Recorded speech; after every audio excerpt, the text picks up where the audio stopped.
대한민국 준비된 역사. 안녕하십니까. 약속의 이름 최승건입니다.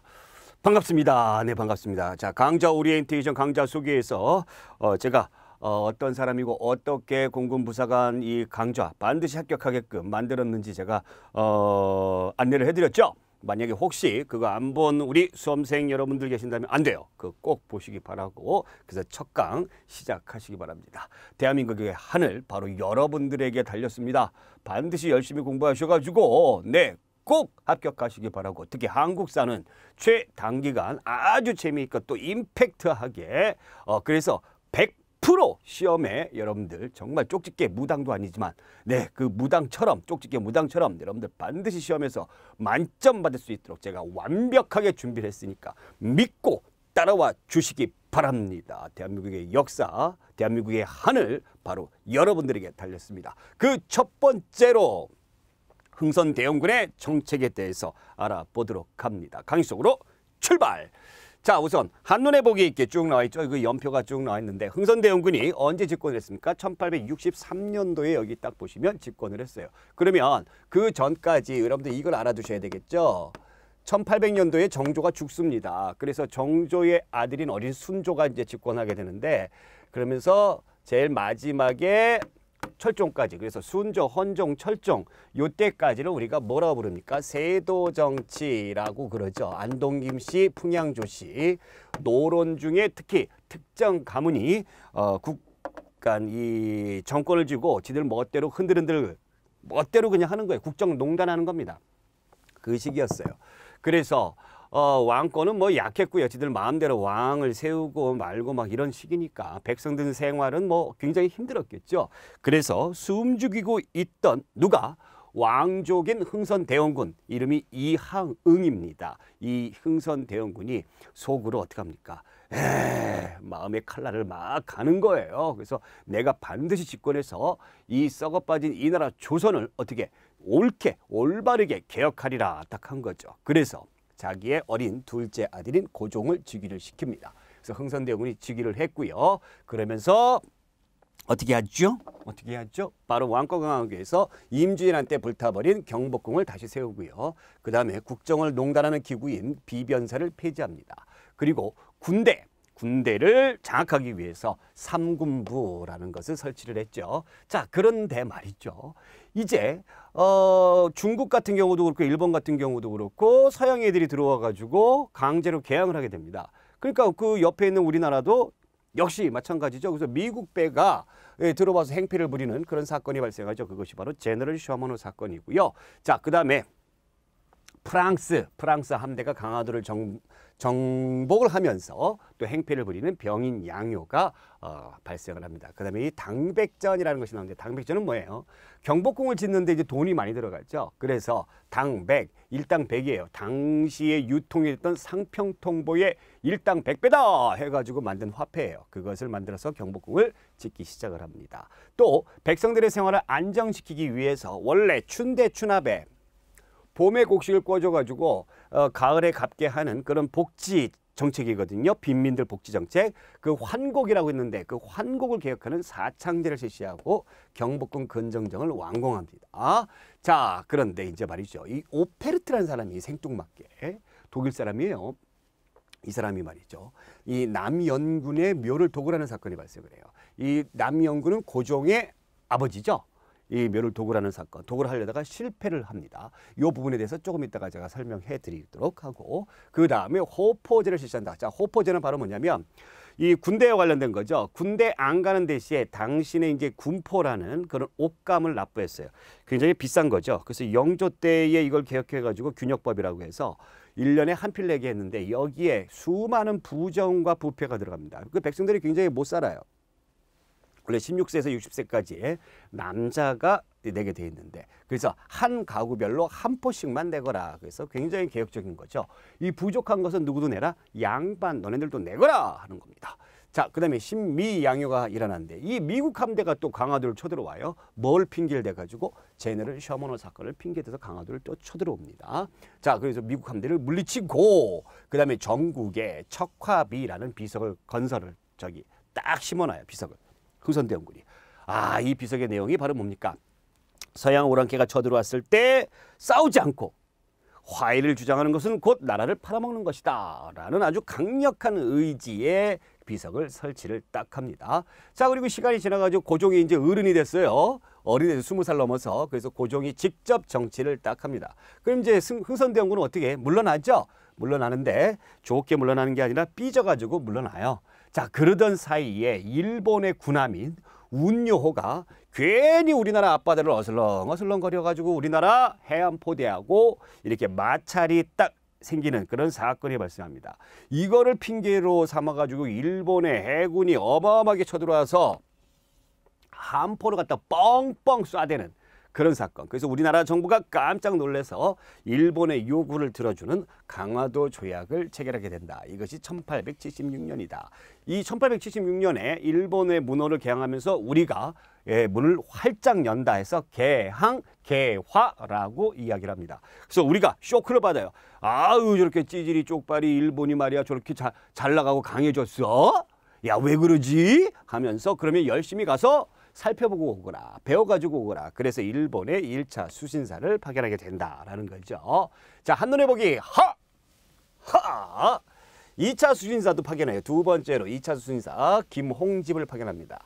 김홍집이 딱 가가지고 조선책략이라는 책을 가지고 들어와요.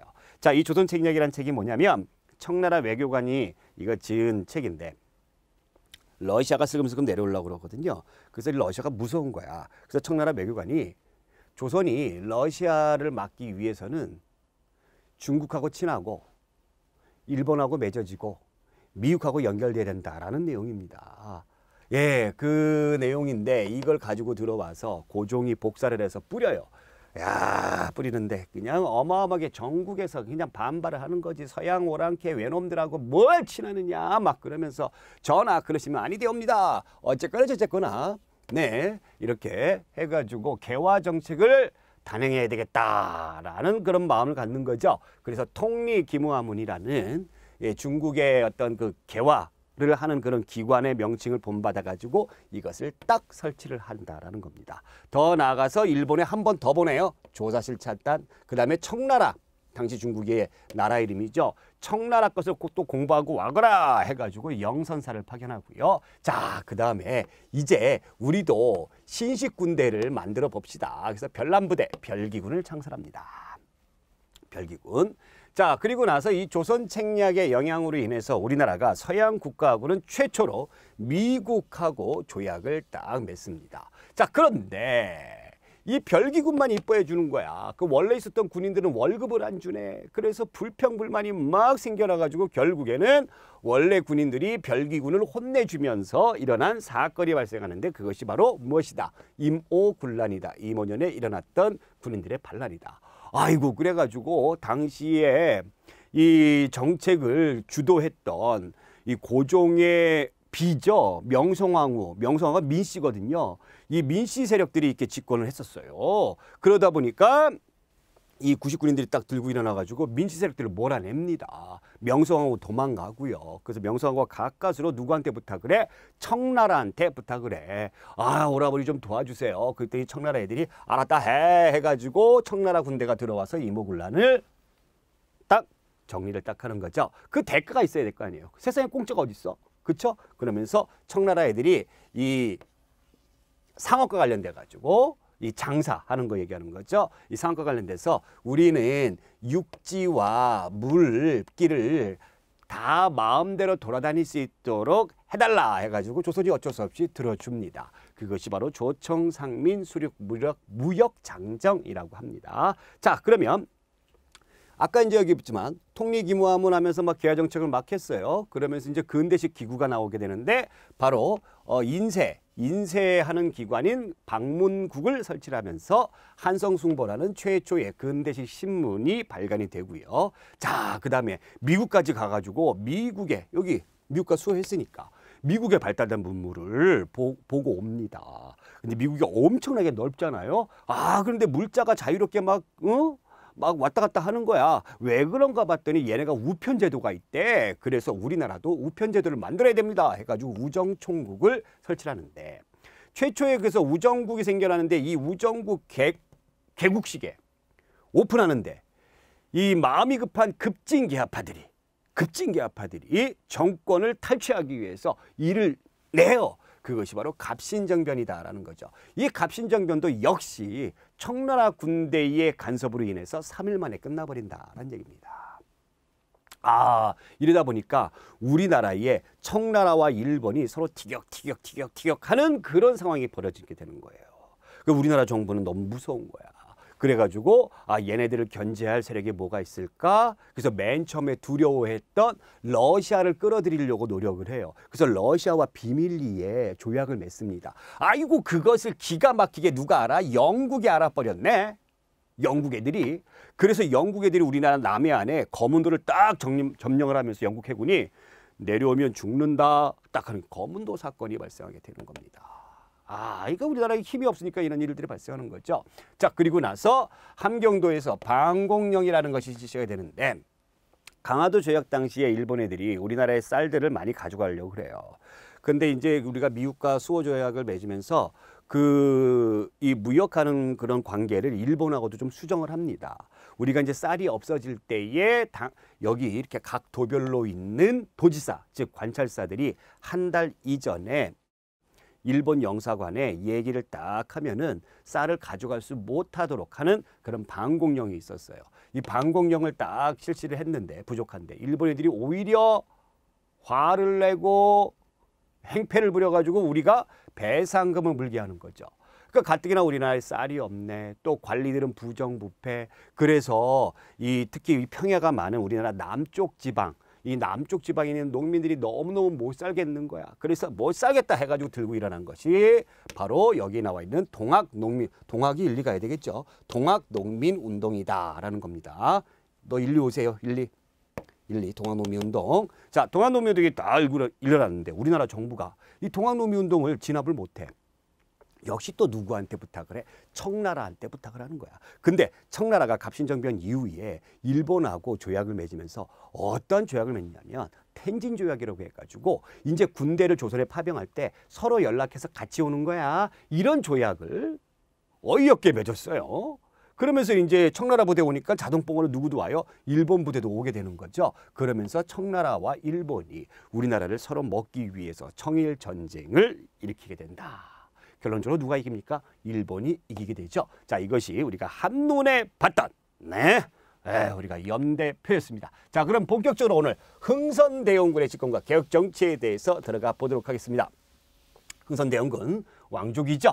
19세기 조선의 정세를 보게 되면 아까 제가 말씀드렸듯이 세도 정치의 폐단이 있었다라는 거죠. 세도 정치는 언제부터? 1800년도부터 고종이 즉위하는 1863년까지입니다. 그래서 안동 김씨라든가 풍양 조씨라든가 이런 특정 집안들이 국정을 농단하는 그런 체제를 우리가 세도 정치 기간이라고 하죠. 그러니까 정치 질서 문란하겠죠. 그 다음에 삼정이 문란이에요. 이 삼정이라는 게 바로 뭐냐면 전정, 군정, 황곡이에요. 전정, 군정, 그 다음에 환곡, 이것을 우리가 삼정이라고 합니다. 전정은 토지에서 내는 토지세, 군정은 아까 제가 얘기했던 군포 내는 거, 군대 안 가는 대신에, 그 다음에 환곡은 뭐예요? 곡식이 돌아온다라는 거죠. 그래서 빈민구제법이에요. 근데 이것이 굉장히 관리들의 부정과 부패가 들어가면서 백성들을 어마어마하게 괴롭혔던 그런 제도였다. 그래서 이 세도 정치 기간 때에 밀란이 다수에 발생합니다. 전국 각지에서 막 그냥 들고 일어나는 거야. 대표적인 게 홍경래의 난, 그 평안도 지방에서, 그 다음에 남쪽 지방에서 진주를 중심으로 해서 임술 농민봉기 이런 것들이 막 일어나는 거죠. 그러니까 국내는 힘든 거야, 힘들어. 그런데 외적으로 또 놓고 봤을 때, 국외적으로 놓고 봤을 때 이 열강등, 열강이라는 건 강대국입니다. 강대국들, 이 서양 열강들이 중국, 일본, 중국을 열고 그 다음에 일본도 강제로 열어버렸어요. 중국 같은 경우에는 무슨 전쟁? 아편 전쟁을 하면서 영국이 중국을 완전히 개박살 내버렸죠. 일본도 마찬가지로 미국이 강제로 문을 활짝 열었죠. 그러면서 이렇게 압박을 하는 거예요. 그럼 우리나라도 이 소식을 들을 거 아니에요. 그러니까 무서운 거죠. 야, 중국, 일본이 서양 애들한테 당했대. 무서운 겁니다. 자, 그런 상황이다라는 겁니다. 자, 이런 상황 속에서 흥선대원군이 집권을 딱 하게 됩니다. 흥선대원군은 그 어떤 별명을 가지고 있었어요? 자기가 살아남기 위해서 뭐 상갓집, 망나니니 뭐 이런 어떤 망나니, 뭐 고주망태, 뭐 궁도령, 네, 술 먹고 맨날 횡패나 부리는 자 이런 어떤 그 별명이 있었죠. 일부러 그런 거죠. 예, 자기가 살아남기 위해서 자기 똑똑한 척하게면은 안동김 씨라든가 이런 세도가한테 죽을 수 있으니까 그래서 아유 얘는 바보 같으니까 얘 바보 같은 아이의 어린아이를 왕으로 삼으면 우리 마음대로 할 수 있겠구나. 이게 흥선대원군이 자기 아들을 왕에 앉히기 위한 속셈 있는 줄을 모르고 그래서 흥선대원군이 고종 둘째 아들 고종이 어린 나이로 즉위를 하게 됩니다. 그러면서 이제 본격적인 자기의 그 왕권을 바로잡고 민생을 도탄에서 구하기 위해서 흥선대원군이 정책을 실시한다라는 거죠. 자, 흥선대원군의 이름은 이하응이에요. 이하응. 흥선군인데 대원군이라는 건 뭐냐면 국왕의 생부, 아버지한테 붙여지는 호칭입니다. 네, 물론 이 아버지는 왕이 아니죠. 그러니까 왕이 안 되고 아들만 왕이 됐을 때는 대원군. 또 국왕의 장인어른한테는 부원군이라는 호칭을 붙여줘요. 자, 정치적 실권을 딱 장악한다. 그러면서 능력에 따른 인재를 등용하기 위해서 노력을 해요. 붕당과 세도 정치의 폐단을 제거하는 거죠. 대표적인 게 바로 뭡니까? 안동김 씨를 축출해버리는 거예요. 안동김 씨를 몰아내버리는 겁니다. 너 이제 꺼져. 몰아내버리는 거예요. 여기 보시면 흥선대원군의 사진이 이렇게 딱 있습니다. 키가 되게 작아 보이는데 167 정도 됐다라고 그러죠. 예, 작은 키는 아니었어요, 이 당시에. 자, 그래서 왕권 강화를 하기 위해서 노력을 많이 했다. 그리고 정치기구의 개편을 하게 되는데 비변사를 폐지시켜버립니다. 자, 비변사라는 건 뭐냐면 원래 비상시, 별난시, 그 비상시, 별난시 이런 것들이 일어났을 때 이것을 해결하기 위해서 만든 임시기구예요. 그럼 임시기구가 언제 생겼냐면은 16세기 중종 때 생겨난 건데 그때 이후에 임진왜란 병자호란 겪으면서 이게 안 없어지는 겁니다. 그러니까 여기에 모든 사람들이 죄에 모여가지고 여기에서 결정을 해버려요. 그럼 원래 조선의 최고 기구는 의정부, 실질적으로 일을 하는 육조, 얘네들이 유명무실해져 버리는 거죠. 유명무실해. 그러니까 왕권도 약화되고. 그래서 이게 굉장히 큰 폐단이 있었다라는 거죠. 큰 폐단. 그래서 이 비변사를 완전히 없애버린다라는 겁니다. 자, 그러면서 원래 있었던 의정부 또 군대를 다루는 기구인 삼군부, 오늘날의 국방부의 역할을 하는 거죠. 이것의 기능을 부활시켜 버렸습니다. 자, 그리고 법전을 정비했어요. 법전. 이 법을 만든다는 것은 뭐예요? 하지 말아라라는 얘기죠. 하지 말아라라는 것을 딱 정해놓고 만약에 했을 때는 어떻게 처벌하는 거죠. 그러니까 어떻게 되는 겁니까? 지배층이 권력자가 피지배층을 효율적으로 통치하기 위해서 만드는 것이 바로 법입니다. 법. 그래서 이 법은 말이에요. 왕권이 약하면 만들 수가 없어요. 왕권이 강해야지만 만들 수가 있는 것이 법입니다. 그래서 최초의 성종 때의 경국대전이 딱 만들어졌었죠. 이 경국대전 성종 때 왕권 강했던 임금이니까 그 이후의 임금들이 왕권 강한 임금들이 없어. 이리 시달리고 저리 시달리고 붕당 정치 때문에. 그러다가 한 250년 지나고 나서 누구 때? 영조 때 가서야. 그러니까 영조 왕권 강했잖아. 탕평책 하면서.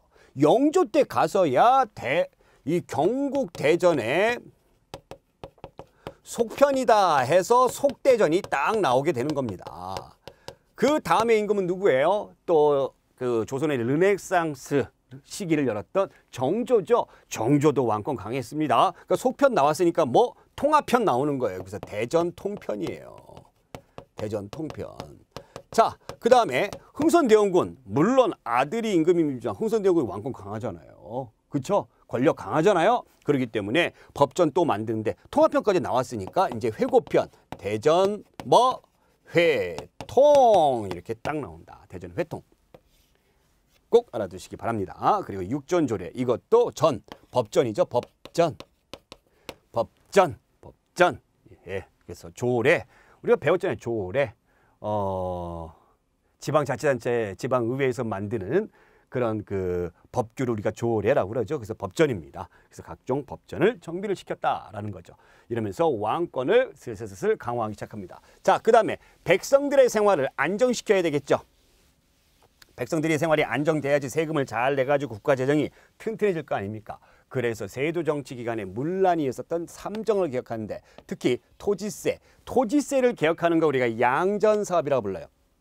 양전사업이라는 게 뭐냐면 저는 뭐예요?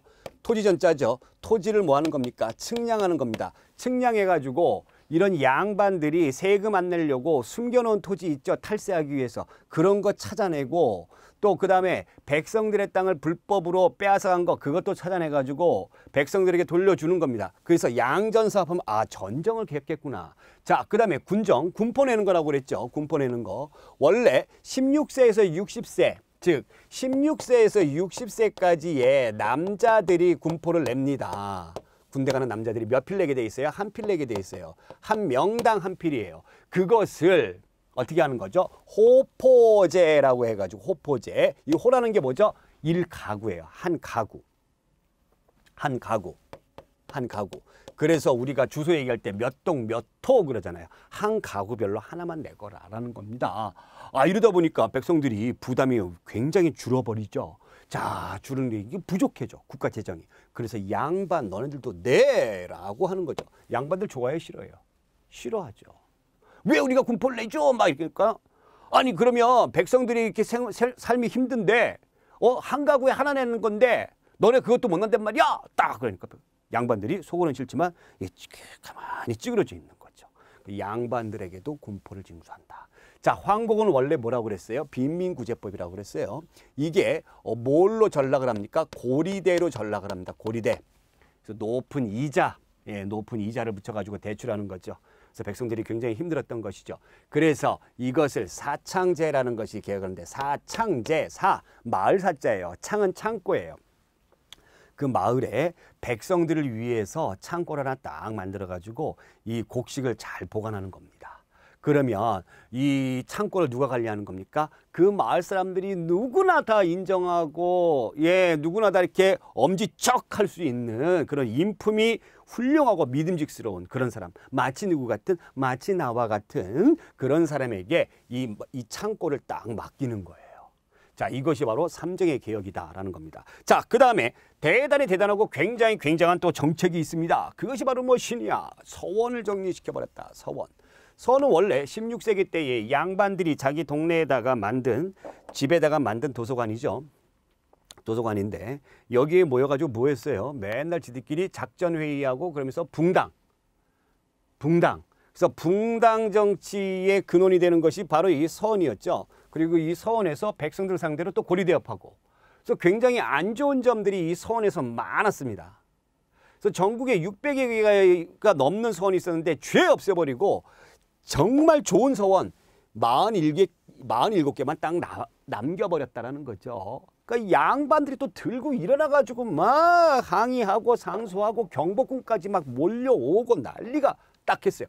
이때 흥선대원군이 멋진 멘트 한번 날립니다. 뭐라고 딱 합니까? 공자가 다시 살아난다 해도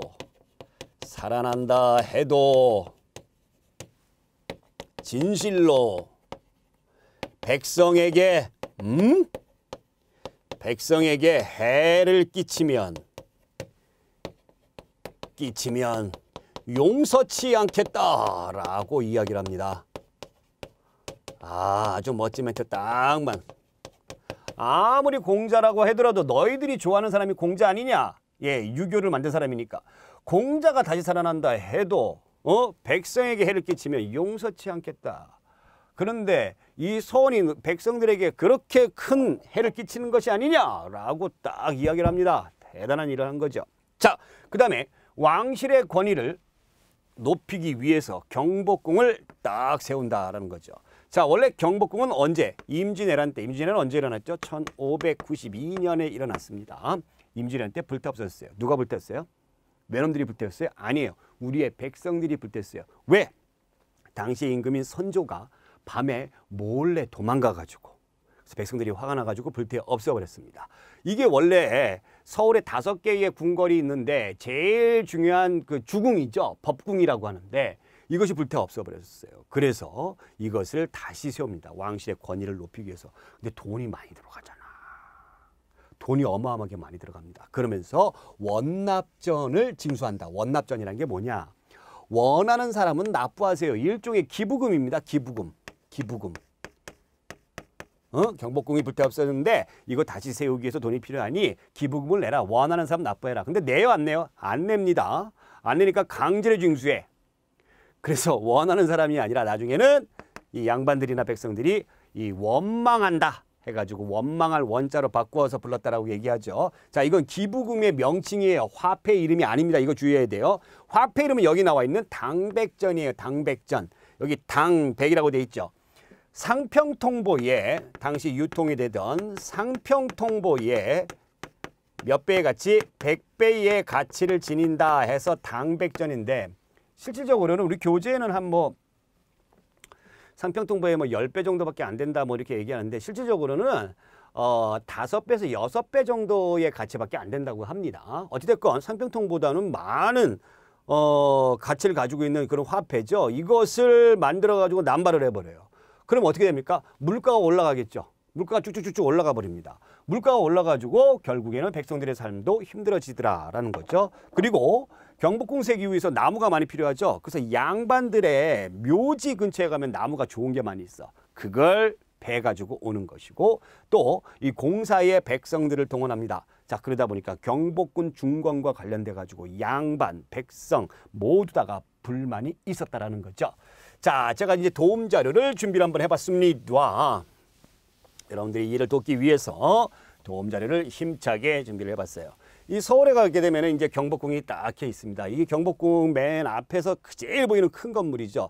이 근정전이라고 그러죠. 근정전. 근정전. 이 부지런할 근이에요. 그래서 왕이 부지런하게 정치를 하거나 해서 근정전입니다. 이것이 없어졌다는 얘기죠. 이게 없어졌는데 다시 흥선대원군이 세웠다라는 거예요. 이것이 이제 또 이제 연회를 베푸는 이 경복궁 안에 있는 바로 뭡니까? 경회루죠.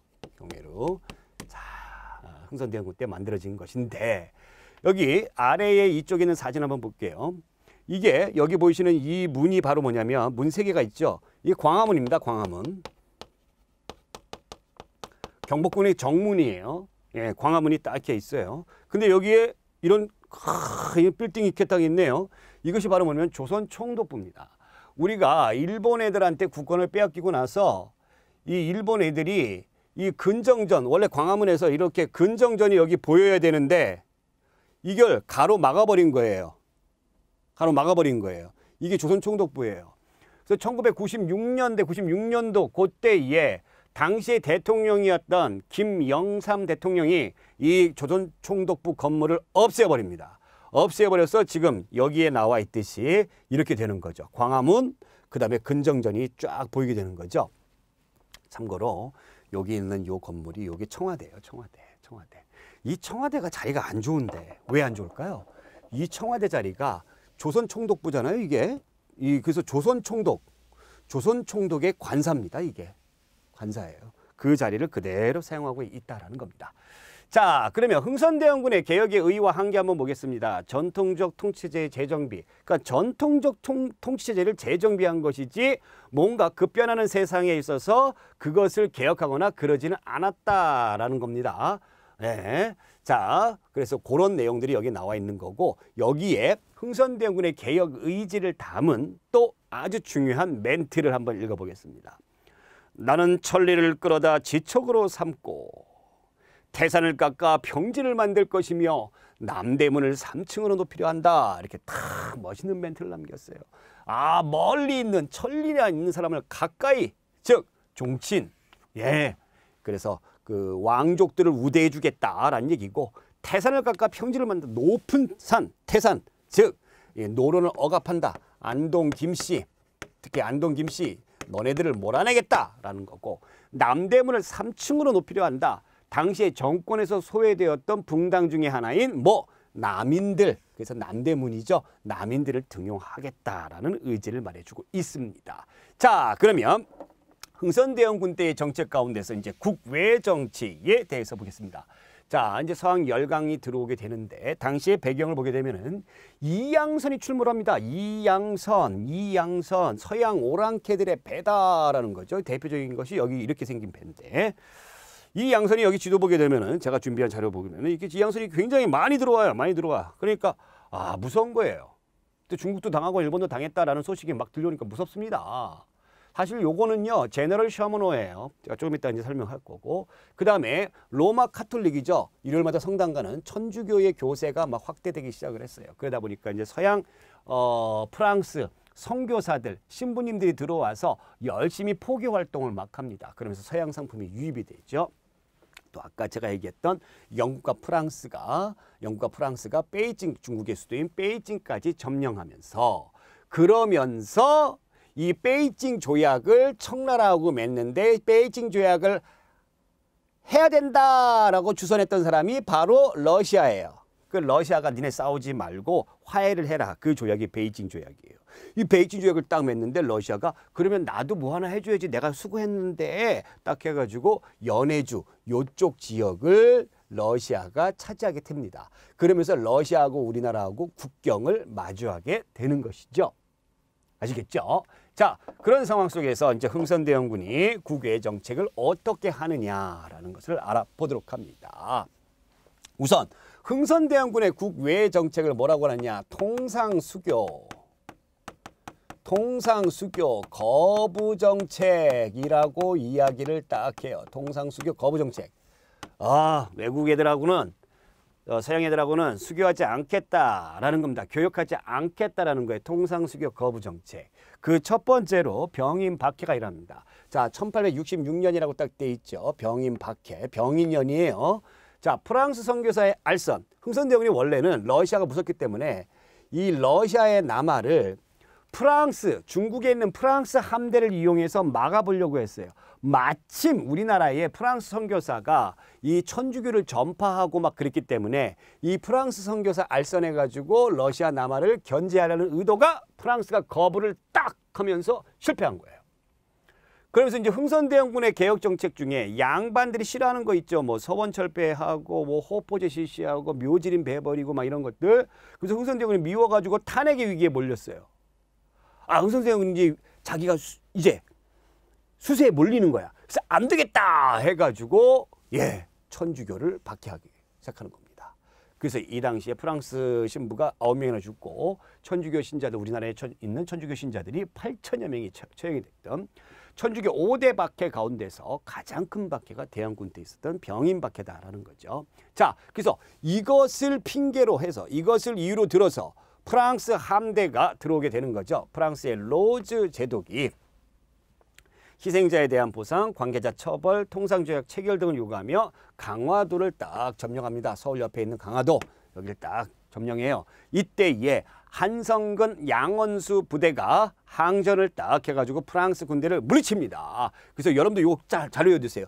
양원수, 양원수, 프랑스.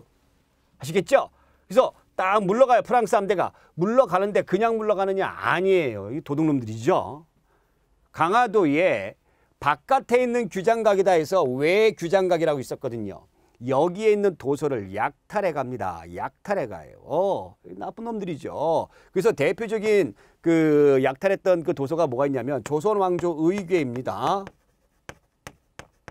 조선왕조 의궤예요. 자, 의궤라는 건 뭐냐면 이 왕실에서 뭔가 행사를 할 때에 어떻게 행사를 한다라는 것을 정말 깨알같이 다 기록을 하고 그 다음에 그림까지 다 그려놔요. 그래서 그때의 어떤 행사라든가 그 당시의 문화라든가 제도를 연구하는데 굉장히 중요한 자료가 되는 거거든요. 이걸 훔쳐가는 거예요. 이거 꼭 알아두시기 바랍니다. 이거 외규장각 도서에서 뭘 훔쳐갔냐 물어보면 꼭 여러분 이 직지심체 요절, 이것도 프랑스에 있으니까 최초의 금속 활자본이잖아요. 고려시 때 만들어진 거. 그래서 줄여서 직지 하는데 이거 훔쳐갔다 이렇게 해가지고 여러분들을 오답의 세계로 안내하는 나쁜 문제가 있을 수 있어요. 이거는 프랑스 외교관이 우리나라에서 사간 겁니다. 사간 거고, 여기 약탈해 간 거는 조선왕조 의궤다라는 거 기억해 두시기 바랍니다. 자, 그 다음에 또 어떤 사건이 일어나느냐. 흥선대원군이 집권했을 때 오페르트 도굴 사건이 일어납니다. 제가 앞에서 말씀을 드렸습니다. 오페르트는 누구라고? 독일 사람이에요. 독일 그 장사꾼이에요. 이 사람이 조선하고 통상하기를 바랬는데 조선이 거부를 하니까 유리한 고지를 점령하기 위해서 어떻게 했어요? 흥선대원군 남현군의 묘, 아버지죠. 흥선대원군 아버지의 묘를 파헤쳐서 아버지의 시체를 볼모로 삼으려고 했던 겁니다. 그 의도가 실패로 끝난 거예요. 그러니까 굉장히 대원군이 화가 났겠죠. 자, 그러던 차에 이게 68년이에요. 68년도. 자, 여러분들 1868년도에 공교롭게도 일본이 서구식으로 개혁을 하는 메이지 유신이 일어납니다. 요때에. 그리고 나서 71년도에 신미양요가 일어났는데 신미양요 이 신미년에 일어난 건데 그래서 신미양요인데 이거 미국이라고 보시면 돼요. 미국인들이 들어와 가지고 강화도를 점령한 사건이죠. 자, 미국 애들은 뭘 핑계로 한 거예요? 제너럴 셔머노를 핑계로 한 거예요. 자, 이 제너럴 셔머노가 1866년 병인양요, 병인박해에 일어났던 병인년에 일어난 거예요. 66년이죠. 5년 지나서 일어났습니다. 요때 왜 그랬냐면 미국 애들이 이때 남북전쟁이 끝난 지 얼마 안 됐거든요. 그러니까 이 극동에 있는 작은 우리나라에 신경 쓸 겨를이 없었어. 그래서 시간이 지나고 난 다음에 아, 이런 일이 있었지 해가지고 어떻게 한 거예요? 예, 이걸 핑계 삼으러 들어온 거예요. 자, 제너럴 셔머노 사건은 당시의 상선인 제너럴 셔머노가 대동강을 거슬러 올라가 가지고 어디에서? 평양에서 행패를 부린 겁니다. 그러니까 우리가 가만히 있어? 아니죠. 그래서 평양 관민이 충돌을 하게 돼요. 그래서 당시에 평안도 도지사인 박규수와 관민이 함께 해가지고 이 제너럴 셔머노 사건을 제너럴 셔머노를 침몰시켜 버립니다. 침몰시켜버려요. 이 박규수는 계아파 인사인데요. 계아파 인사인데 할아버지가 아주 유명한 실학자인 박지원이에요. 그래서 박지원의 손자예요. 자, 이런 사건이 있었는데 이것을 핑계로 해서 미국 함대가 쳐들어옵니다. 미국의 함대가 딱 해병대도 딱 이렇게 있고 무적함대라고 그러죠. 쫙 쳐들어와요. 그래서 강화도의 덕진진, 초지진 여기를 점령합니다. 이때 우리의 어제연을 비롯한 우리의 조선군이 정말 장렬하게 거의 다 전사를 했다라고 그래요. 항복하지 않고 막 항복을 거냐면 막 자살하고 그래서 미국에 있는 해병대와 이 제독이 깜짝 놀랐다라고 그럽니다. 이 남북전쟁 끝난 지 얼마 안 돼서 이 사건이 일어났는데 자기가 그렇게 많은 전쟁에 나갔지만 이런 조선 군대는 만나보지 못했다라고 굉장히 놀랬다라고 얘기를 해요. 어디에서? 광송보에서. 그래서 어제연 장군이 여기서 전사를 합니다. 그래서 계속 조선을 압박하는데 조선이 결코 들어주지 않아. 결국에는 미국이 아유 더 있어봐야 별 볼 일 없겠다 해서 자진 철수를 해버리는 것이 바로 신미양요다라는 거예요. 자, 프랑스가 쳐들어오는 거는 그러니까 병인 양요인데 누구? 양언수죠. 양언수 뭐 프랑스 그 다음에 신미양요 미국이죠. 그래서 새로운 맛 광어 이렇게 외우세요. 신미 새로운 맛 광어 새로운 맛 신미 미국 예 광어 광성보 어제연 광어 갑자기 생각이 났네. 이렇게 외워주시면 절대 헷갈릴 리 없습니다. 자, 그리고 나서 이제 미국이 물러가고 나서 흥선대원군이 자신감이 생기는 거예요. 자신감 100배야. 왜? 와, 중국 애들도 맨날 서양 애들한테 깨졌는데 일본도 깨졌다고 하는데 우리는 어쨌거나 저쨌거나 물리쳤잖아 해가지고 척합의를 건립합니다. 여기 딱 나와 있어요. 양이 침범 비전즉화 주화 매국이다. 즉 서양 오랑캐가 침범함에 싸우지 않으면 곧 화해를 주장하는 것이요 화해를 주장하면 나라를 파는 것이다. 참 멋진 그런 비석을 딱 세웠죠. 자, 외교장각 도서 여기 보시겠습니다. 프랑스가 이제 훔쳐갔던 외교장각 도서가 2010년에 G20 서울 정상회의 기간에 이명박 전 대통령과 프랑스의 사르코지 전 대통령이 5년 단위 갱신의 영구 임대 방식 붙여야 되겠죠? 방식에 합의하여 2011년 4월 국내로 반환됐습니다. 자, 이것이 외교장각 도서다. 제가 도움 자료 준비했습니다. 이게 이제 한자는 이게 숫자예요. 숫자. 이 숫자긴데 이 장수를 의미한다 해서 장수할 때 그 수예요. 그 수. 이것이 있으면 그 지휘관이 있는 거죠. 그래서 이 숫자기를 미군이 우리나라 그 어제연의 군대를 무너뜨리면서 이 숫자기를 다 가져갔죠. 예, 미군 해관사관학교 박물관에 있다라고 그러죠. 자, 요것이 이제 요 강화도입니다. 여기가 강화도고, 요 한강을 따라서 이렇게 오면 이제 여기 서울이죠. 서울. 여기 양화대교 있는 데고, 행주산성 있는 데고, 네, 자 여기입니다. 그래서 광성보, 어제연, 네, 양언수, 병인양요. 요 꼭 기억해 두시기 바라고요. 자, 그 다음에 두 번째 조형 자료가 있습니다. 자, 여기 이제 왼쪽에 보시는 것이 요것이 이제 조선왕조 의궤예요. 어떤 행사를 딱 할 때에 이렇게 글씨로도 적어놨고, 그 다음에 딱 뭐도 했습니까? 이렇게 쫙 해가지고 어떻게 했습니까? 그림으로 잘 표현을 했죠. 그 다음에 오른쪽에 보이는 것이 바로 척화비입니다. 척화비의 모습까지 우리가 볼 수가 있다라는 거고요. 자, 우리가 이제 수업이 마무리가 됐는데 한 가지 더 여러분들에게 요 시대에 관련돼서 굉장히 중요한 거 하나 더 말씀드리고 마무리할게요. 바로 뭐냐면 통상수교 거부 정책과 관련된 여러분들 순서를 잘 알아두셔야 돼요. 맨 처음에 1866년에 병인 박해입니다. 자, 이것을 핑계로 해서 프랑스 함대가 쳐들어왔죠. 그래서 같은 해인 병인년에 일어났던 병인 양요예요. 자, 요 사이에 뭐가 있냐면 제너럴 셔먼호 사건이 있는 거예요. 아시겠죠? 제너럴 셔먼호 사건이 있는 거고, 그 다음에 오페레트 도굴 사건, 1868년도에 오페레트 도굴 사건, 그 다음에 요거를 핑계로 해가지고 미국 함대가 쳐들어오는 신미양요, 그 다음에 척화비 건립이다. 척화비 건립이다. 이 순서를 여러분들이 잘 알아두시기 바랍니다. 자, 오늘 첫 시간 여러분들 공군부사관을 꿈꾸는 우리 대한민국의 늠름한 장정 청년 여러분, 네, 반드시 합격하리라고 믿습니다. 여러분들 50% 벌써 합격한 거예요. 왜? 첫걸음, 처음이 반이다라는 우리 말이 있죠. 그래서 자신감 가지시고 끝까지 저와 함께 가시면 되겠습니다. 대한민국 역사 그대들을 믿노라. 오늘 여기까지 고맙습니다.